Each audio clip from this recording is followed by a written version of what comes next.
It is a new week, ladies and gentlemen. Good evening and thank you very much for joining us on this week's edition of Viewpoint. Starting today is September the 14th, 2020. Of course, we are going live into our studios, and do not forget that the whole team has mobilized to make sure that this week runs successfully. That said, we'll be talking issues concerning the Anglophone crisis in preparations to the protest movement that is being planned on the 22nd of next month. We are trying to find out if that happens, what might be the outcome, or if it doesn't happen, what could be the outcome as well. And we are equally questioning the Keep Bamenda Clean campaign currently going on. And to discuss about this, we are having a civil society activist with us here in the studio, Kimbang Vitalis. He is not new, probably our faithful televiewers must have seen him for the umpteenth time. That said, good evening to you, Mr. Kimbang, and thank you very much for being there again. It's always a pleasure having you. Good evening, Vanessa. Good evening, televiewers. It's my pleasure to be here once more, discuss about what is happening around our nation. Mange Venashus, a happy week start. Happy week start to you, Vanessa, and good evening to our viewers this first day of the week. This first day of the week, stay tuned. Let us take the first part of the show.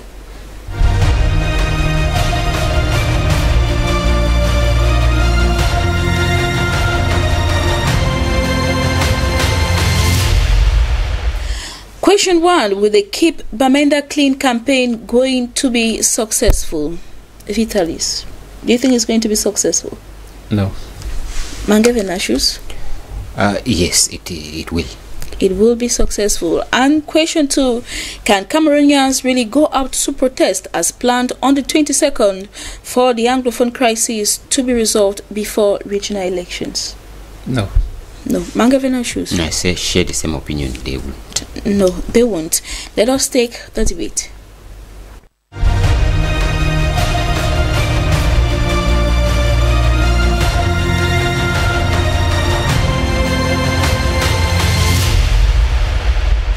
Once more, you're welcome back, televiewers. In our first question, will the Keep Bamenda Clean campaign going to be successful? Vitalis, you think that is not going to be successful?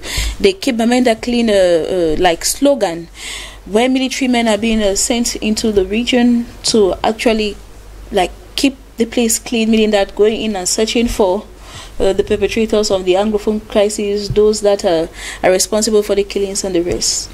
You don't think that it's going to be successful? Good evening, televiewers. Once more, let me give my personal opinion on this.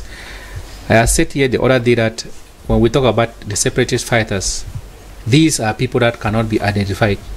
These are people that don't go around in uniforms. These are people that don't have different colors from other citizens of Bamenda. So when you go to Bamenda to say you want to clean them, that's a very good initiative. But it's not like a dirty house where you will find the dirt and you will sweep them out. Because if you look at what is happening now, many people are leaving Bamenda, migrating to the north, to the other safer regions. Perhaps among those who are leaving Bamenda, there are still separatist fighters among them. And when this campaign shall be over, they will still come back. So I think instead of using force to say we are going to keep Bamenda clean, government should engage into dialogue with those who are perpetrating these actions so that peace can come. Because if you go to Bamenda, sincerely as we are saying, you learn that a soldier killed 2 weeks back. Mm-hmm. These people who came and killed the soldiers, they did not come in uniform.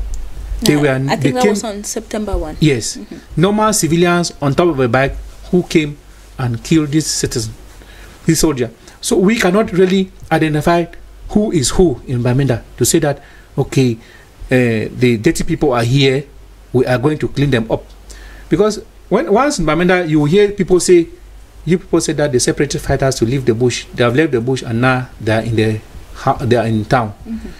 But when you are moving in town, is it really possible for you to see, to pinpoint that this is, yes, mm-hmm. this is a separatist fighter? That is where the problem is coming from.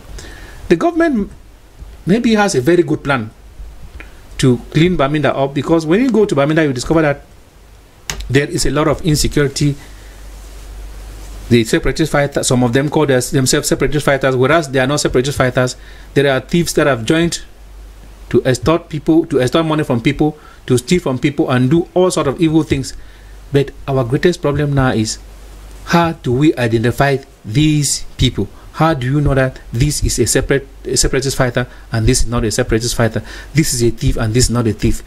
They might be checking identity cards, yes, but I've not seen somebody who goes to make an identity card and say, no, you are a thief, we will not give you an identity card. Give us your profession and yes, I'm a thief. I'm a thief. No, they have the same identity card like us. They live in the same houses like we do, and they carry out the same activities like we do. So it is practically very, very difficult to say we are going to clean Bamenda and life will come back to normal if the government doesn't dialogue with the separatists. I think it is still going to be very difficult, because even if they have to station soldiers there forever, soldiers are not going to be in each and every home.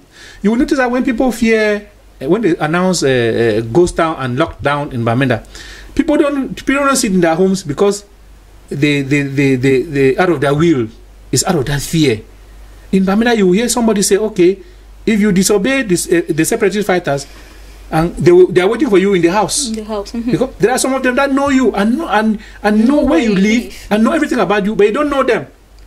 So sometimes people respect them, not because they like to respect them, but because they're afraid that, okay, if government said I should do this, and I do it, when I'm in my house alone, will government come and protect me in my house? That is where the problem is coming from. And so saying that you are going to clean them up, it's a good initiative, but I think that for me, at the end of it all, we will still have these hoodlums in Bamenda town. So does that explain why most of the young men have fled the region? Because they are mostly the one being tagged as the separatist fighters, and they have been arrested and taken to Yaoundé. Yes, many. Because if you go now to our villages, you only find mothers, grandparents. It is very disheartening, Vanessa, that the other day I was watching a video where women are burying the dead ones. It is really, really pathetic. And I think all the youths in the village, the young men, they have all left, because potential, sometimes the military look at them as potential danger, because they don't know who is who. The other day I learned that some people left Batibo and they were going to Bamenda, and they were caught on the crossfire and they died. So that alone creates fear in the minds of everybody that is living in Bamenda, because the thing is that I can be next. I might not be intentionally shot at, but the stray bullet will catch me. So that is where the problem is coming from. So we don't know who is is a separatist fighter, who is not a separatist fighter. So maybe at times it's as if all the young men are potential dangers to the security forces. So many of them, they have to leave and they have run back to our safer zones, meaning that if tomorrow things get back to normal, they will still go back. And as I earlier said, people are coming to Douala. Once you are able to present your ID card, you come to Douala. We don't know whether that you are carrying an ID card, you are a separatist fighter or not. And the time when you will be going back, nobody will refuse you from going back. So the only solution, the only thing I can beg the government is that let the government sit down and talk with the separatists and give the people on the ground hope. Let them see that there's hope in the horizon. Because I want to add something. Okay. They say that people should cooperate with the forces of law and order. Yes, it is good. You will pinpoint that this man is a separatist fighter and he will be killed. But the soldiers are not coming. The soldiers will not come and remain in your house to guide you forever. They will go. So that people know it. People are discontented. But how do I say that this man is a separatist fighter? I want tomorrow when they come and maybe kill him, his brothers will come and kill me.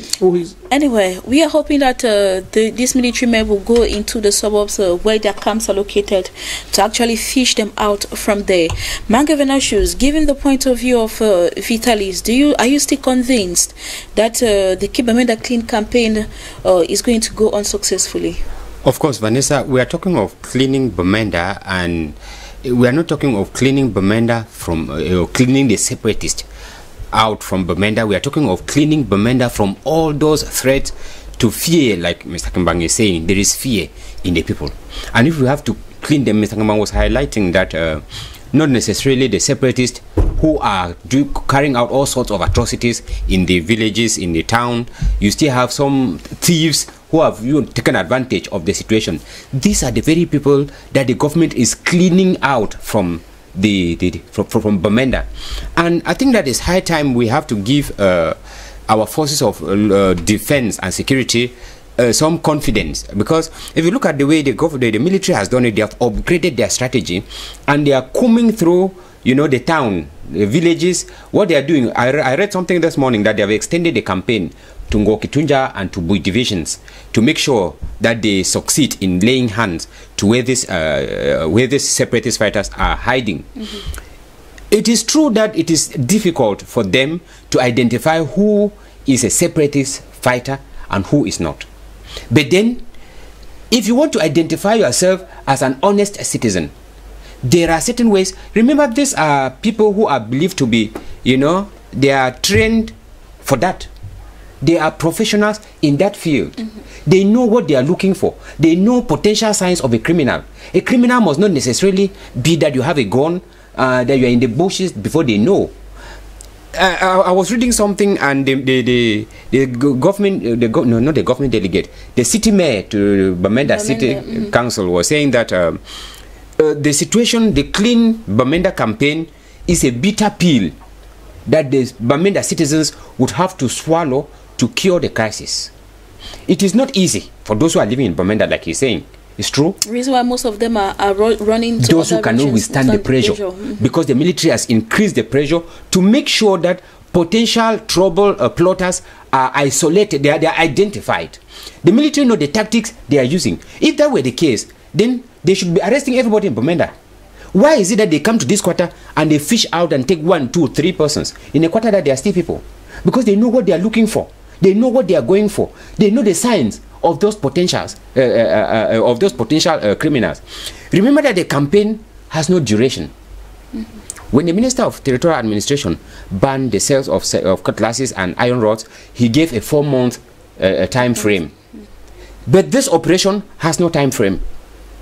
In as much as potential troublemakers or separatist fighters run away, they mingle in the population and leave the region, they should not think that the military will just be there for 2 weeks and then go away. It is a campaign, it is an operation that is meant to instill, you know, sanity in the city. And in the course of the time that they will be there, if the crisis is handled or solved, when you come back, under what pretext would you launch your own attacks? When you come back and you launch an attack, you would become a criminal and everybody would denounce you. Remember, the population in the northwest region and the southwest region, they are already fed up with this crisis. When you look at the way people are living, look at the situation, the situation Mr. Kimbang is painting, where women, I saw the images on social media, women trying to bury the dead. We know that in our Bantu culture, women are not involved in burying of, you know, that is, when we talk of burying the dead, it is reserved for men. But we have a situation where women are already in charge of that, because like the young men, they are out of the villages. I don't think that anybody will be happy living in such a situation. When you look at our villages, they are turning into bushes because everybody is out, everybody is running away. Who would like living in such a situation? That is why the people are becoming fed up with it. Listen to what the governor of the Northwest region was asking. He was asking the population to collaborate with the authorities. Collaborate with the authorities to make sure that they fish out these separatist fighters, these thieves, all these criminals who have taken advantage of the crisis.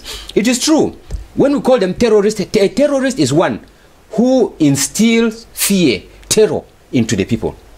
It is that fear that if we are really set and ready to, you know, to solve the crisis, we must walk past this fear. We must be able to keep the fear behind and face the future. I know that when we speak from outside, it sounds a bit lighter.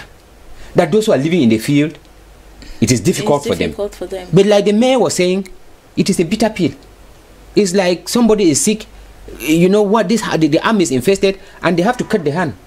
If they have to cure him, they cut the hand. If not, the cancer will eat the whole body. So what is happening in Bamenda is, because I was watching some images this morning with the second assistant mayor for Kumbu, Senza Evans, who received the general in Kumbu, General Nka Valerie.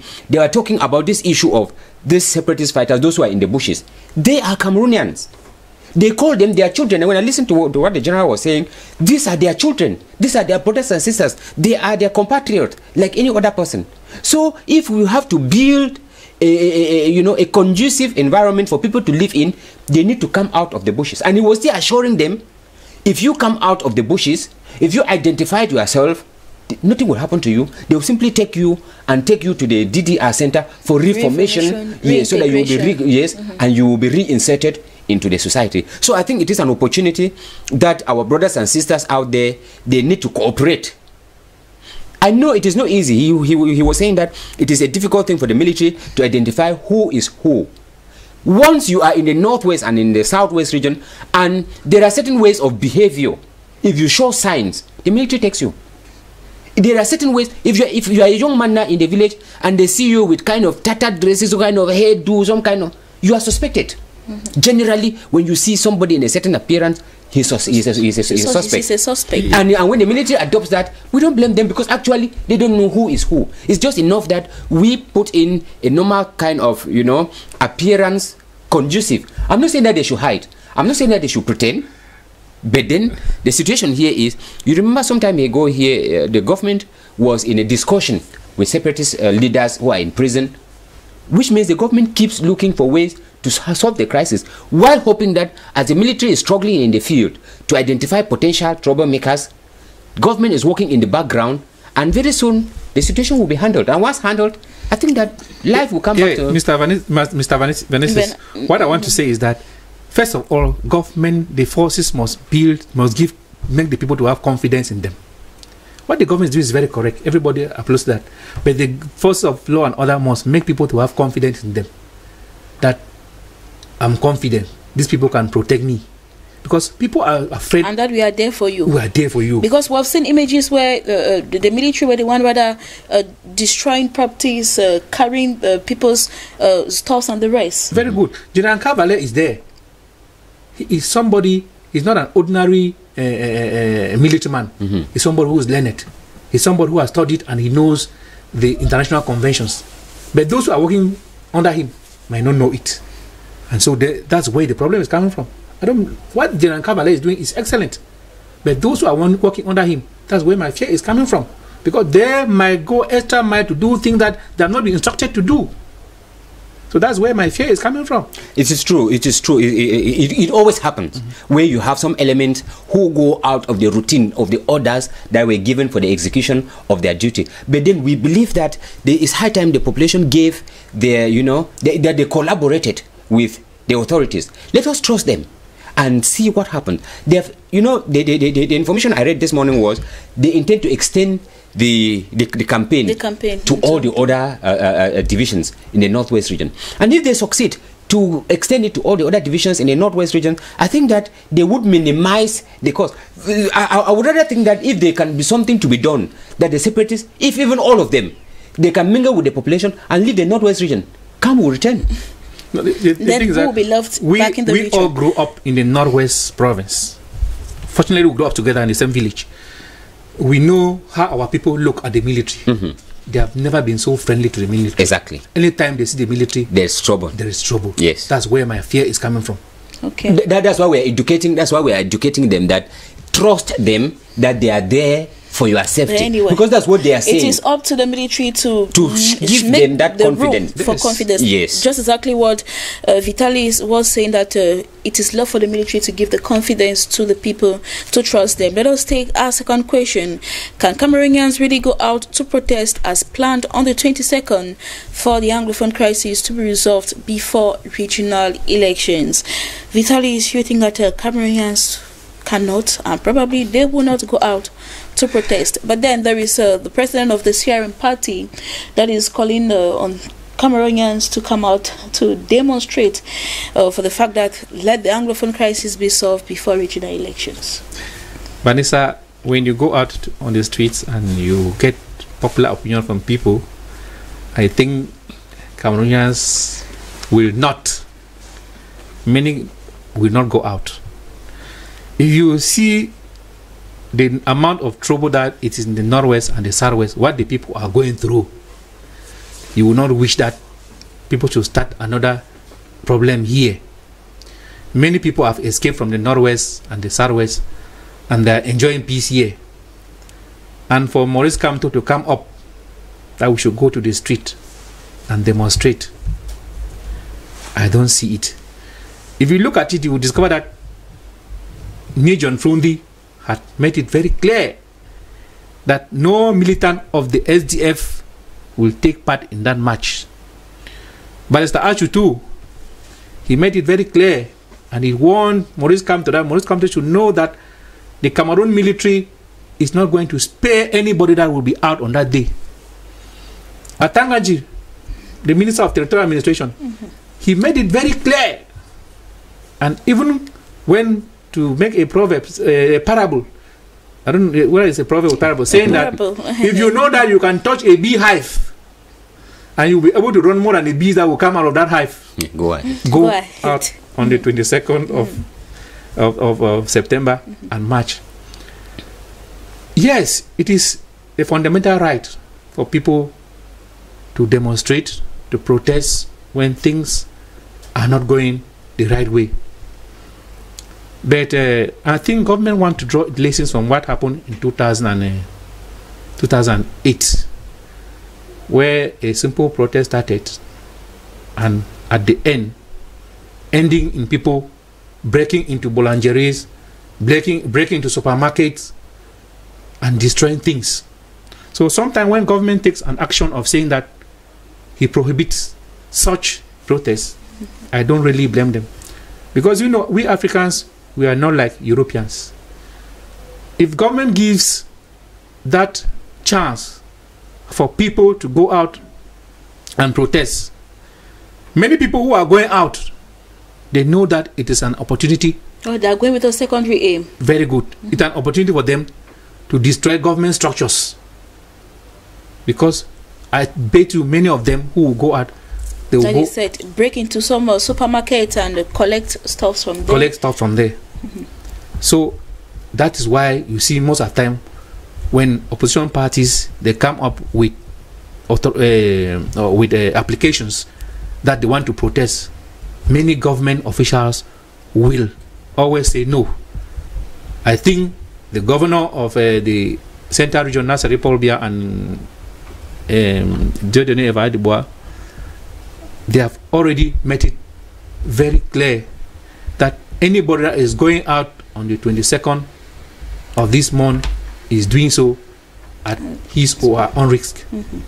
And I want to plead with Maurice Kamto that if he has the popularity which he claims to have, he should encourage the youth to register massively. Then during voting, they vote and they defend their vote, like what we used to say. Don't sleep, stand there, they count it, you are there. There is nothing, there is no gain saying that je suis un président élu,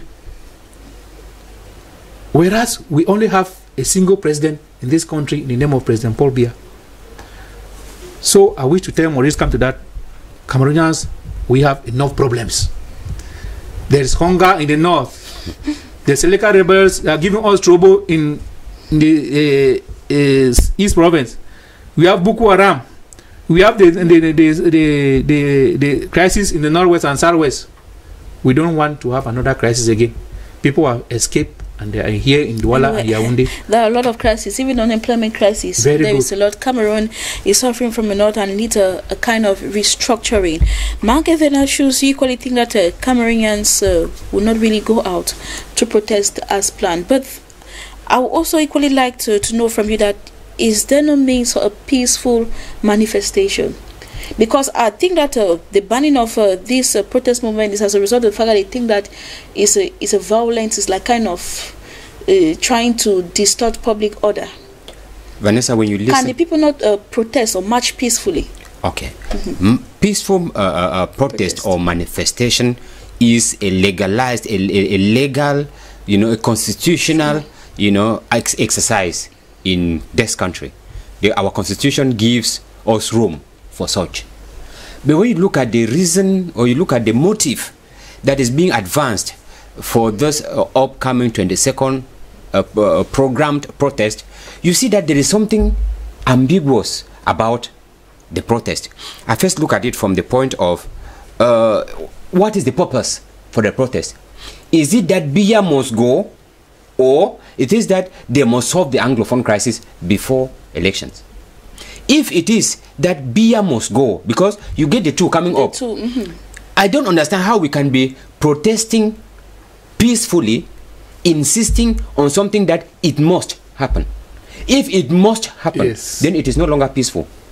And in that way, no authority can you know, authorize such a permission. So yes, cannot grant such a permission to such a march. Because if you want to force somebody to go away, in another political technical language, that is called a coup d'etat. You want to topple the regime, and no regime has ever been toppled, you know, peacefully, if not through elections. If you want to carry a peaceful toppling of the regime, do that with the ballot box. That is peaceful. In that case, nobody, there will be no fear. The constitution authorizes elections.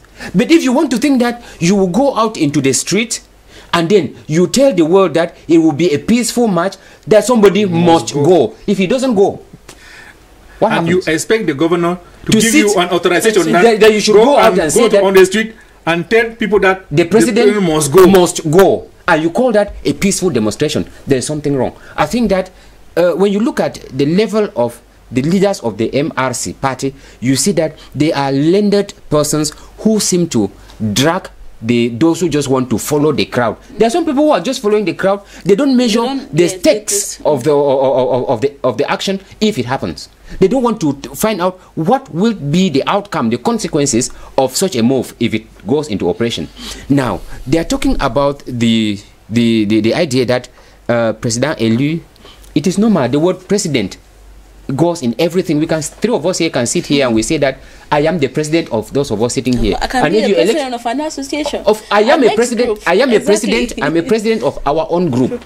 So, but if after elections, which are coming up next month, I am re-elected into that position. No, so I am president elected.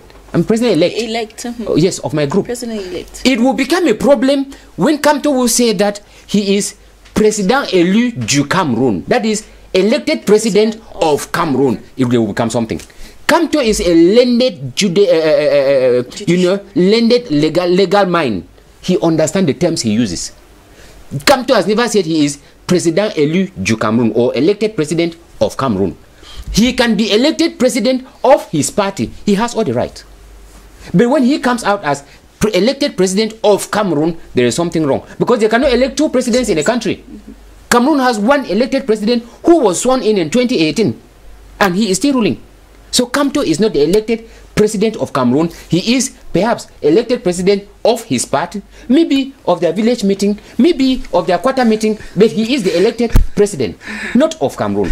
So I think that Cameroonians should not be, they should not be deceived, they should not be carried away by terms that have bearing, political bearing, and then they just think that we are talking about the suspension of unauthorized public manifestations in Yaoundé and Douala.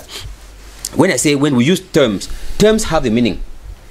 It doesn't mean that government cannot authorize any protest or any public manifestation. Government can authorize it if the motive is clear. We are living in a very tense atmosphere. We are talking about elections. Elections has always been a source of problem in every nation. We have the same thing that's happening in America. Everything they are making sure that for the November election should be hitch-free. Because people can use the election and set the country into riot. So every nation, every leader always sees the electoral period, the period of election, as a crisis-prone period. We see how other countries, African countries, are tense right now towards election. That is it. And that is why every authority would make sure that if they have to authorize any march, any public manifestation, they should know the objective, the reason for that match. If you look at the reason that we have, Cameroonians must not go to the streets for the Anglophone problems to be solved. Because the Anglophone problem had been there. I always say that Kamto is taking the second step after that. Kamto is taking a first step after he had fired in the first step, because he was supposed to stop with the presidential election in 2018. The Anglophone crisis was there. Yes. He would have said, I am not going to participate in this election until the Anglophone crisis is solved for the election of the president. That I will understand. Now that Kamto is not having any councillor, any parliamentarian, anybody to go, any representative, no candidate, or no candidate to go in for upcoming regional elections, they are looking for ways to disrupt the elections. So I don't think that hiding behind the canopy of the Anglophone crisis to solve the Anglophone crisis before the election, it is not tangible enough. They want to plunge Cameroonians into another chaos. Kimbang was telling us that we are already going through very harsh, difficult moments in the northwest, southwest regions, in the far north region, in the east. So we should not get into, at least the center region, the littoral region, there are still some safe havens in Cameroon that Cameroonians can take refuge, and that is where they are actually taking refuge. So we should not plunge them into chaos. You have to understand that. I want to understand that these two regions, the center region and littoral regions, they are people that have escaped from various regions and they are here, and we are living with very dangerous elements. And I don't think that, and even from neighboring countries. From neighboring countries, yes. So the governor will not be so foolish enough to say that, okay, authorizing you to go and say Pobia must go. No, what he has done, I think I buy the idea of what the governors have done. So Maurice Kamto should think of something else, because this crisis has not started today. He participated in the presentation, as my friend was saying here. Why is that he's just coming up now to say that no, Pobia must go? Because elections are coming up. Anyway, thank you very much for your contributions, gentlemen. For Cameroonian youth to make a change, they need to go and register in the electoral list in order to vote for who they want to be their leader, and that will be the only way in which change can come in terms of ruling in Cameroon. That's thank you very much for watching. It was their opinion, but then Cameroonians, be wise enough and know what is good for you. Do not follow the crowd. See you tomorrow, God willing. Do have a blessed night in the company of programs on DBS Television. Goodbye.